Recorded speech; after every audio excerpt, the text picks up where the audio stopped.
Bom dia guys, and welcome back to another hike here on Madeira. Today we're doing Espigão Amarelo, which is a bit of a hidden hike, this one, and really spectacular along a ridge here on the east side of Madeira Island.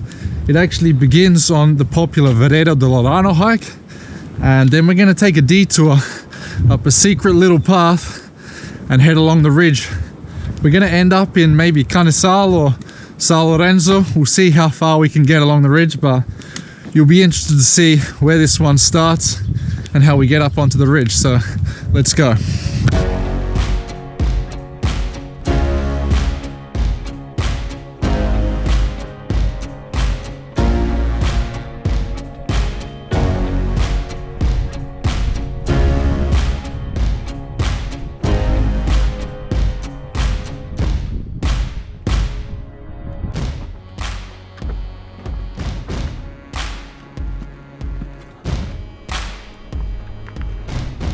So it's quite an innocuous place on the trail. You probably wouldn't notice it, but after 2 kilometers, we're gonna head off right up the hill. It's just a rocky slope and there's a few stairs cut into the cliff here. And that's how we're gonna get up to Espigão Amarelo.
So once you get up off the Vereda de Larano track, you do a pretty steep incline and then you kind of hug the right hand side of the ridge for the first part, and you're in dense vegetation, kind of weaving in and out of the trees, and every now and again, like just up here, you get a big break in the rocks and you'll get a great view, or a cloudy view. Oh, no.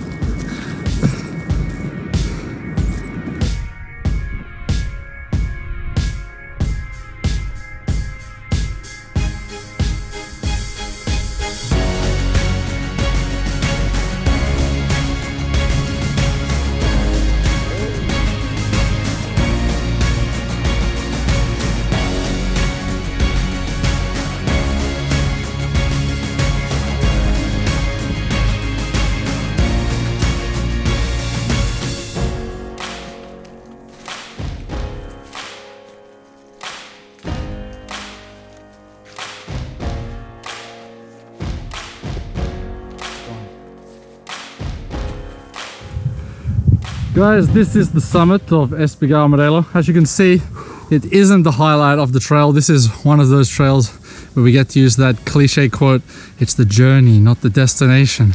But yeah, it's the ridge up here and the ridge down. It gets much better, but this is the summit. We're basically surrounded by trees. Anyway, this is Joao. You probably know him by now from all my videos and hikes. And he's been guiding me all around Madeira. If you do want to go on any off the beaten path adventures, you can hit up his name here. Just shoot him a message on Instagram. Joao Let's Hike is his tour guiding handle.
We're in a pretty interesting place right now. There's a lot of red rock, small shrubbery.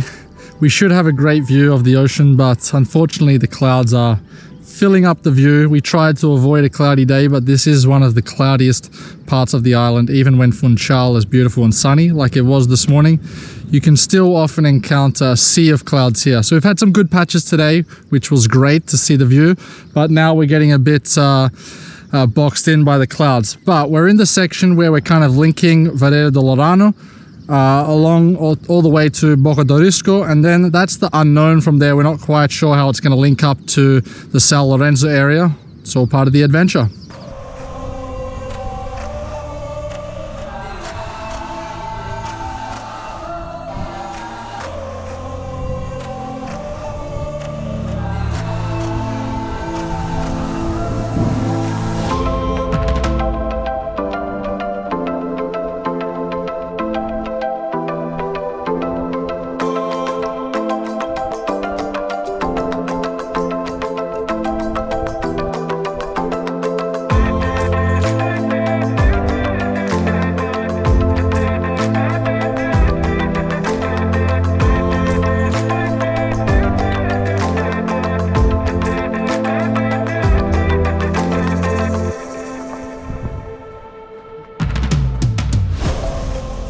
We've reached the Canisal area. There's a fence that extends almost all the way to the ocean, but there's a small gap. There's a map, a route on Maps.me that says there's a path along here, so we're going to continue along the path towards Sao Lourenco.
We had the turbines in the background. Oh, hello. Hello. Hello. Are you John Groves? Jackson. Jackson. Yes. Hello. We follow you on thank you. Instagram. Thank you very much. Where are you guys from? You are from Hungary. For most of the day, we managed to stay on the trails. Even that last section, we kind of snuck our way through the wind turbines and found a beautiful coastal track. A little bit landslidey, but it was all right in the end. Now, for the last kilometer, we've had to jump on the road as we make our final steps towards the resting place, which will be Ponto do Rosto. From there, Uber back to Porto de Cruz. Okay, we've basically made it to Ponto do Rosto after 14 kilometers on the trail and 1,050 meters of vertical gain. I think a lot of people will want to stop at that Canisal car park after about 11 kilometers. After that, you do kind of need to trespass a little bit, although the gate was more or less open through the wind turbines. But I would say to finish at Canisal unless you're feeling very adventurous. Basically now we're at Ponto do Rosto, the viewpoint, which a lot of people visit on their way to Sao Lourenco. I'm going to leave you with some beautiful aerial shots of this region. It's a spot I like to call the Dragon's Tail of Madeira. You can really see this pointy end, which is the most eastern tip of Madeira Island. As always, if you like this video, hit the like button, subscribe, all that good stuff. Here are some aerials from Ponto do Rosto and Sao Lourenco, the Dragon's Tail.